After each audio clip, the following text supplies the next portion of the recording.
Welcome to the Riverside Project podcast. We are mobilizing Houston to empower families and transform generations. We hope these conversations will give you a greater understanding of the issues facing our community and inspire you to find your place along the river.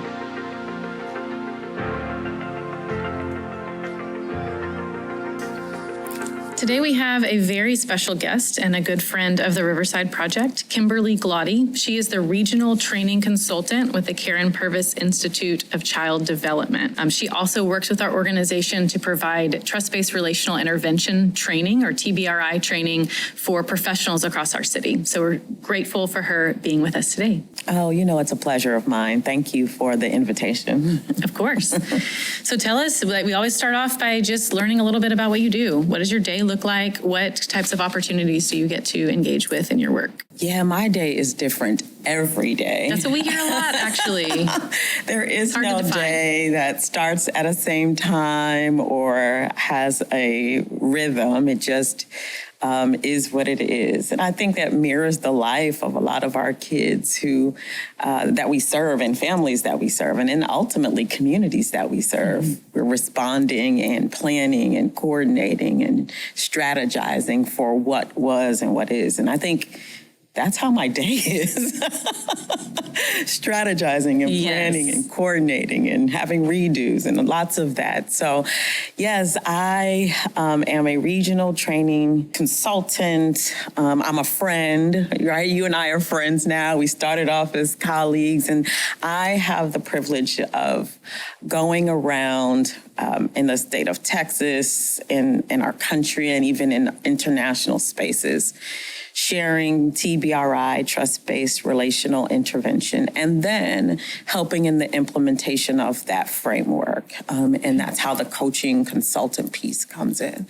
So that's what I get to do every day. And, I don't work. I just do what I do, and it's really a pleasure. That's the dream, to get to work in a place where it doesn't feel like work. Doesn't feel like work.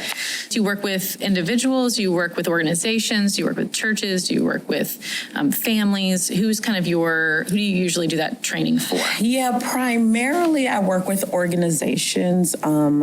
Some churches, a lot of times if they're doing conferences or things like that, Orphan Care Sunday is really big. So sometimes I'll be invited to come in as a special guest or a trainer. If a church is doing mission projects and things like that, sometimes I am invited to come in and consult on what they're doing and what they're planning.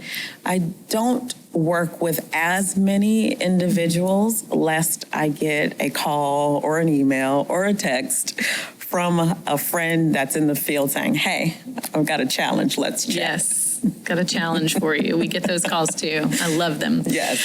So the reason I wanted to have you on today is because I think if listeners have listened to our previous podcasts, they're always a little bit sprinkled with trauma. That conversation comes up all the time when we talk about vulnerable kids and families all along the river, whether it's upstream biological families who have endured sometimes generations of trauma or trauma within the family that has caused some sort of crisis, and then midstream where kids are in foster care and they're in either in families or trying to get back to family or with relatives. There's always that trauma involved. And then, of course, downstream, where kids, if they haven't exited foster care, the family hasn't been reunified, we see some of these issues downstream.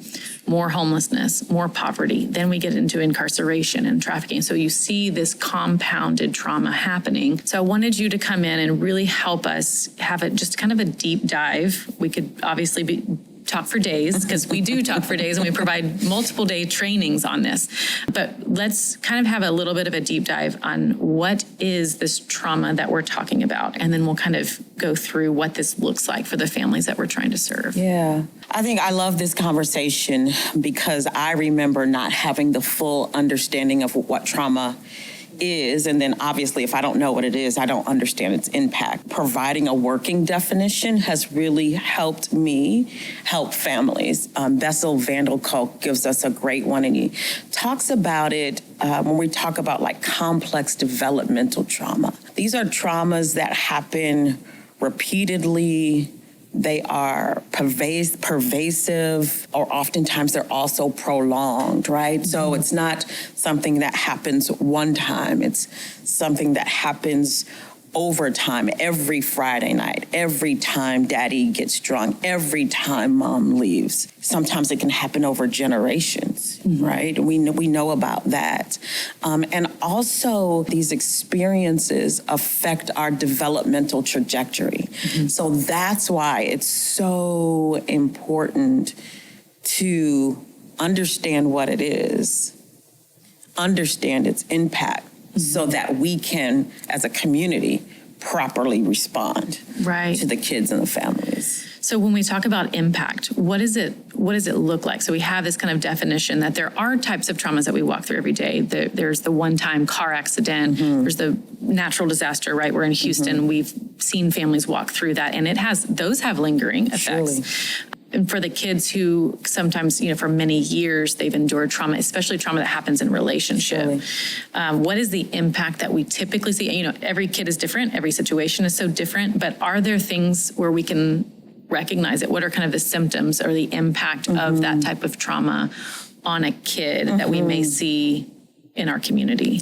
Yeah, I think the impact that I love to highlight and talk about is how these complex traumas, this complex trauma that's happening during specific developmental time affects kind of our brain. It affects how a person learns to engage with others. It affects how a person sees themselves, and what they're able to do in their community, in their home, in society. And so this kind of trauma that we're talking about is gonna have effect in their body, in their brain, in their belief system, and surely in their behavior, in that all of us, we're designed that when we are fearful, when something happens that is unexpected, that causes us harm or is a threat of harm, our physiological system is designed to react and protect. Right. That's what happens. It's the way we're created. The challenge is if we are constantly in fear, if we are constantly in the threat of harm, then our body stays in that protective space. Right. Our brains neurologically respond from that protective space. Our behaviors carry out in a place of protection and not connection. And so therefore, anybody in that heightened sense, they don't engage with the world or with other people the same way. And so that's what we have to learn to see and respond to, is that our younger kids, our older kids, our adult kids are a lot of times showing up in the world in this very protected space. Yeah. Because that's what their life has given to them.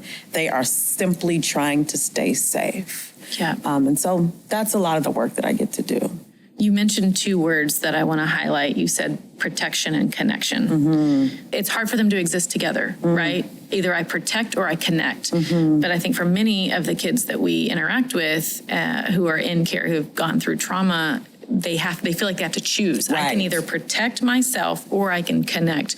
But if I connect, then I become vulnerable to harm.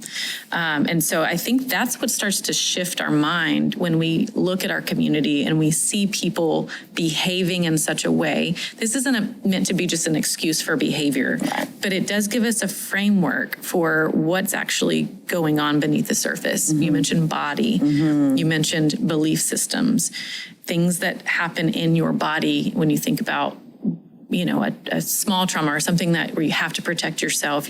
The flood that you feel in your body, that fight or flight, if it never turns off for a child, then, they go to school and we have teachers who all they see is what's on the surface. They see the behavior, and there's a lot more sometimes going on beneath the surface. A lot more, yeah. That disruptive kid at school who, if somebody brushes by them, right, and and that turns into a physical altercation, that kid is labeled as physically aggressive.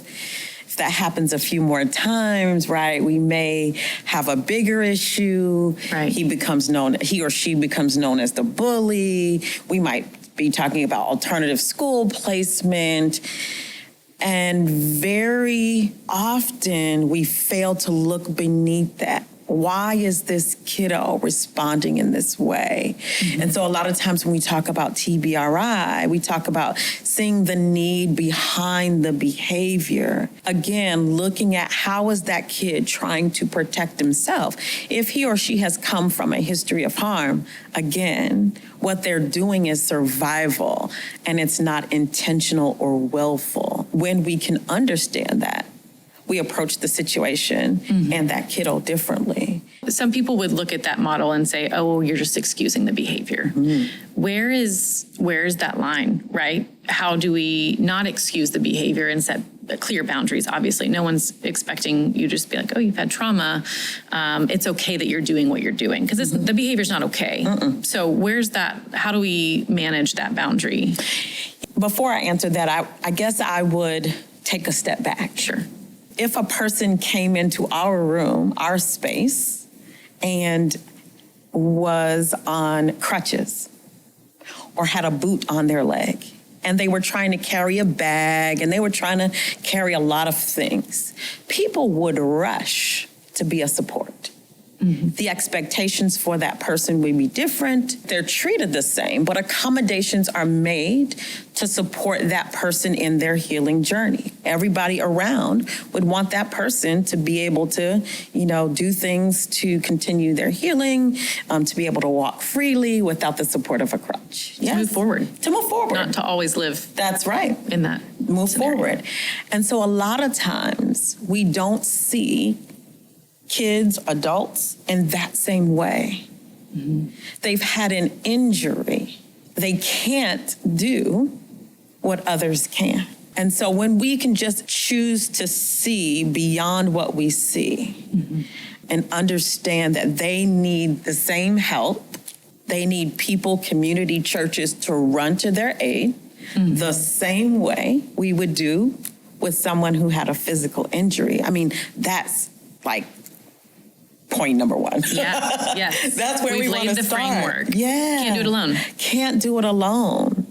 Can't do it alone. And our kids are having a hard time. And truth be told, if we don't help those kids early on, they become adults who are still having a hard time, who are now having children who are still having a hard time. Right. And some of that, I think, we talk about TBRI's trust-based.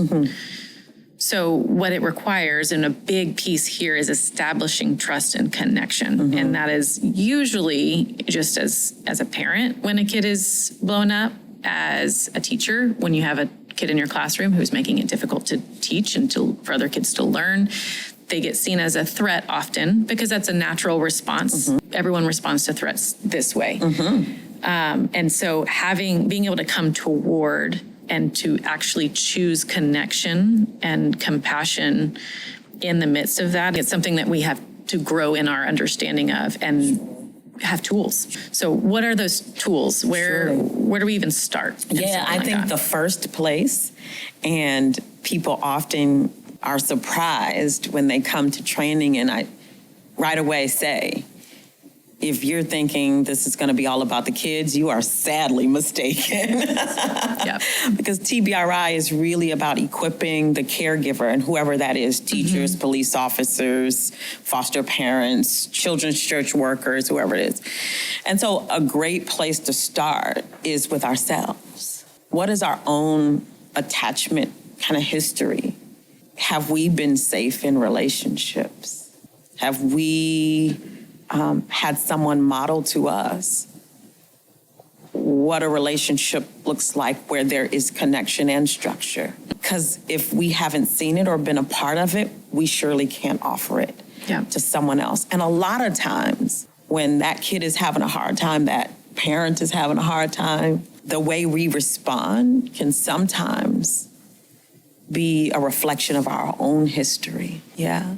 And so what we talk about in TBRI, another place to consider is being mindful with yourself, kind of what's happening for me right now. Mm-hmm. When I worked in residential, you could clearly see it among the direct care staff. A kid being verbally assaulting would trigger some caregivers and not others, because that's not their hot button. For me, it's when I feel ignored, right? Mm-hmm. But that has nothing to do with that kid. That has to do with my history.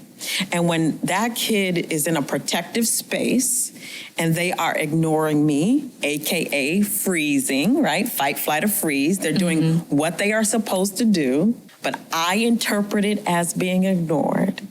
Then I no longer can really see that kid. I'm responding from my own history. And that's not trauma informed. Escalates. it just escalates. It goes somewhere else. I'm now resolving my stuff and living out of my head and my history, and I've lost sight of that kid. And that's not where we're supposed to be. Mm-hmm. We've all signed up, no matter where we are in our helping careers, we've signed up to be helpers. One tool of TBRI or even trauma-informed care in general is really being mindful. What's happening for that kid? Are you seeing that behavior as really survival? And what's happening for me? One of the things that we've realized is often, and myself included, when you start going through the process to become a foster parent, you're willingly stepping into trauma. And we get a lot of training on the front end, and it's helpful.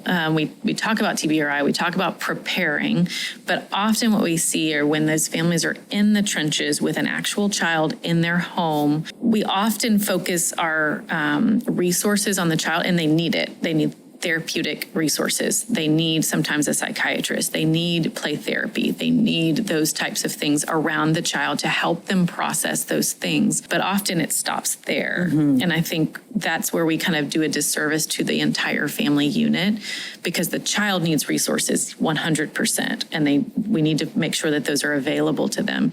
But we don't often think about the family and preparing them and equipping them, because we all, like you said, we all have those attachment things, and we all have triggers. And what we sometimes do is actually re-traumatize an already traumatized child. And that inhibits them from healing in our home. What does that look like to get that type of support around families? Do you have ideas? Do you have resources where families can go and say, I need some help? Yeah, and that's really close to my heart, to be honest, because some time ago I was a foster parent, and there was a time I was desperate for help. Yeah. Because a kiddo was displaying behaviors I had never seen. Yeah.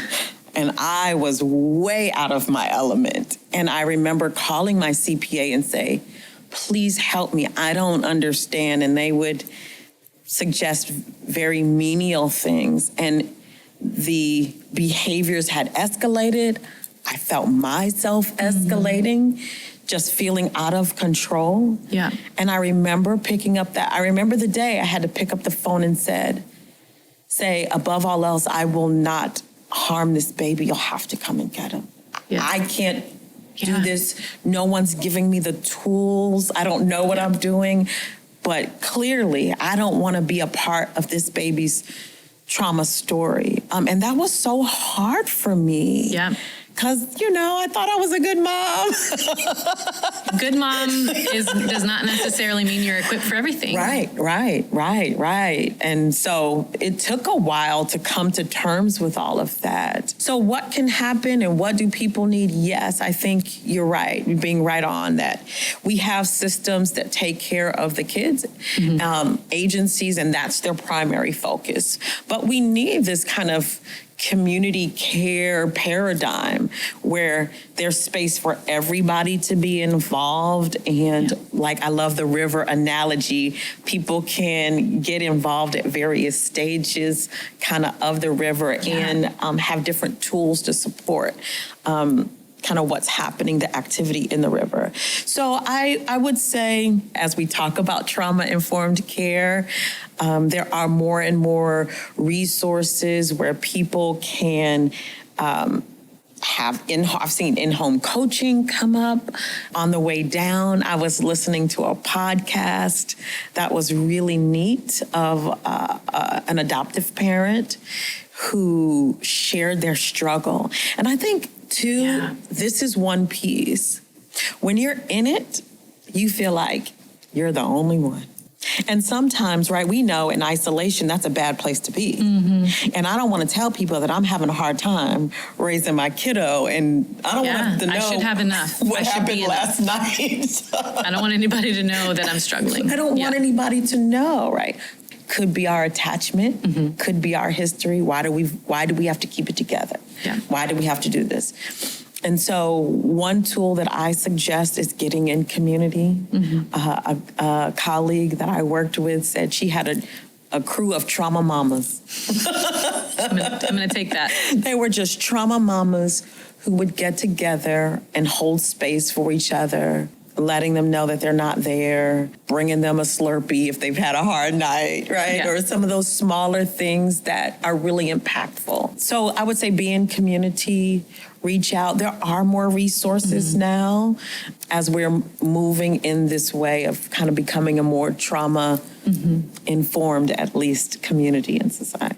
And being a teachable family, I think that we've talked before about, we're not looking, when we talk about families that we need to step in, whether to foster or to mentor or to babysit or to do respite, we're not looking for perfect people, but we're looking for teachable people, people who are willing to say, I don't know that I have enough, but I'm willing to learn how to do this well. And if that means I have to look, I'm not afraid to look at my own stuff because I know that I don't have it figured out. But for the sake of the person in the river that's drowning, if I can get equipped with the tools that I need to step in alongside many other people, not just on my own in isolation, I think that does kind of paint the picture that we can all create a system and a community that is equipped, that we can do this. I love that analogy. I think of like someone having a hard time in the river. If I'm not the best swimmer, but I probably can swim a little bit better than them, hey, for that life, I'm willing to jump in. Yeah. And especially if I know that there's other people on the bank, that if I'm in trouble,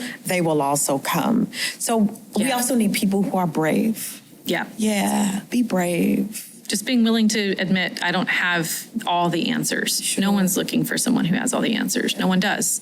That's why we have to do it together. Yeah. One thing that I always think about, a word that always comes up with when we talk about TBRI is hope. For some reason, that's kind of the word that always comes up because the things that I've looked at just medically and studies, and a couple of decades ago, it was really believed that children who had experienced intense abuse and neglect were brain damaged. That was the actual belief. For many people, probably still today, but research-wise, it was believed that those kids just can't connect. Those kids are just damaged. We have to figure out what to do with them in society. There was no hope, really. Some people were taking steps toward, but it was more so like institution, this, that. They can't connect. They don't know how. They never will be able to. But now we know that there's neuroscience research that is showing that's not actually the case. From a brain pathway neurological standpoint, we can see in CT scans and MRI scans that things can come online again. Even after extreme amounts of trauma, there is so much hope in that. The thing that has to happen, though, is connection. Yeah. Relationship. It's actual relationship and connection that's based on trust can turn on parts of the brain that have not been on before. Yeah. That is an incredible thing. I know. As a science geek, as a medical professional, that part, I mean, it floored me when I first started looking into all of that type of research. There is so much hope that relationships and connection and trust and doing that hard work, it doesn't come easy. By all means, it doesn't come easy, but it's possible. Where have you seen that? Have you seen glimpses of that hope in the people that you're training and the experiences that you've had, you never thought were possible before? Yes, in both. I'll tell you two quick stories. For a while, I worked as a residential program director for girls who had been trafficked. And that was hard work. These are young people who have had significant relational trauma. Yeah. Before, often, they were trafficked. Right. It's all connected. And so their trafficking wounds were just so fresh. And we used TBRI in that space. And it was probably the hardest job I've ever done. Yeah. It is probably my favorite group of people I love to work with because it requires all of me. Mm-hmm. And I heard someone say that programs don't change people. People change people. Yeah. Right? It's not programs. We are thankful for government dollars and Riverside Project. We are thankful for the entity, but ultimately it's the people in those seats. It's the people along the river. Along it's not the river. System. Yeah, it's each individual that brave person that stepping in. That really changed people. And so I saw that, and working with those girls sometimes because the work is long, you don't always see it. But I'll tell you, when I get those texts or someone messages me on social media or I run into them in Target, Miss Kim, this is my baby. This is my husband. Let me show you my wedding picture. Let me show you my job. I just heard of another girl at Texas A&M.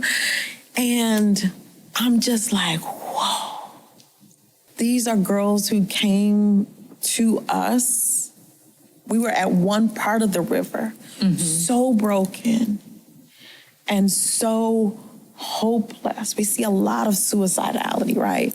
And a lot of this thing hurts so bad, just make it in, right? I want to drown it out in drugs and even drown it out in sex or drown it out in unhealthy relationships. I just want it to stop. Just numb it. Yeah, just to numb it and so hopeless.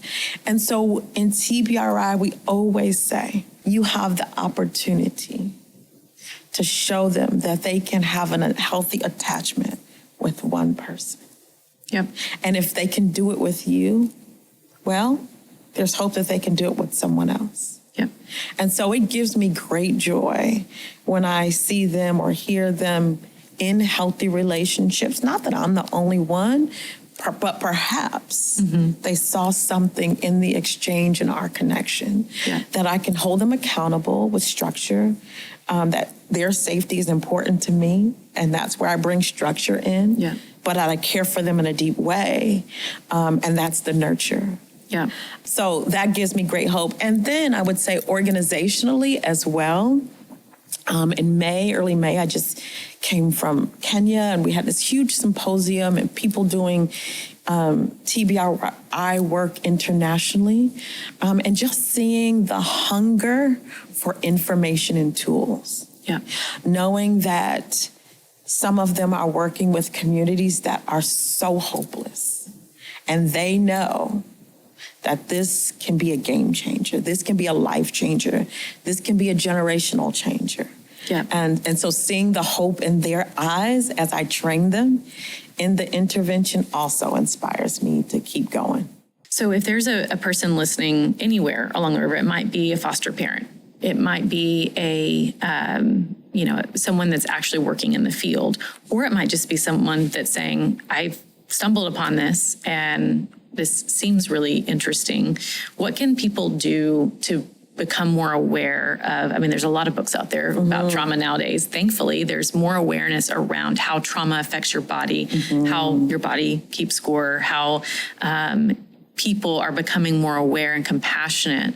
But how can people engage with this further? I would say continue to educate yourself, but education is not enough. It's the practice that is the difference maker. And when they have the opportunity to do differently, try it out. And so even when I train people, I say, don't take this in your field. Don't take this into your career.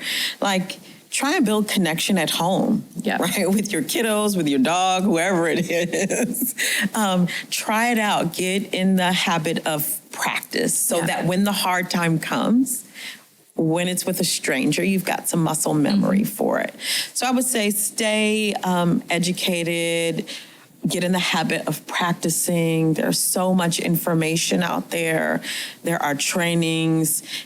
Keep it a part of the conversation, right? Yeah. Even that. Yeah. Around the dinner table with colleagues. They're introducing it in schools now. So talking to your children about it or at various spaces. So keep it present. I think the more that it's present, this is what we're seeing, the more it's present, it opens it up for everyone else. And then collectively, we can support the people that we need to support. Obviously, there's lots on YouTube, and I'm a big podcaster, so.